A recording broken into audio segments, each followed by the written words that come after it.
अगर माल गनीमत आसानी से हासिल होने वाला और सफर भी हल्का होता तो ये तुम्हारे साथ शौक से चल देते, लेकिन मुसाफत इनको दूर दराज नजर आई तो उज्र करेंगे और अल्लाह की कस्में खाएंगे कि अगर हम ताकत रखते तो आपके साथ जरूर निकल पड़ते। ये इस तरह अपने आप को हलाक कर रहे हैं और अल्लाह जानता है कि ये झूठे हैं। अल्लाह तुम्हें मुआफ करे। तुमने पेशतर इसके कि तुम पर वो लोग भी जाहिर हो जाते जो सच्चे हैं और वो भी तुम्हें मालूम हो जाते जो झूठे हैं। इनको इजाजत क्यों दी?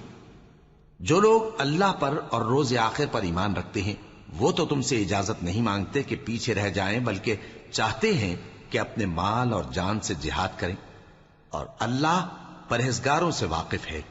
इजाजत वही लोग मांगते हैं जो अल्लाह पर और रोज आखिर पर ईमान नहीं रखते और उनके दिल शक में पड़े हुए हैं, सो वो अपने शक में डावाडोल हो रही है।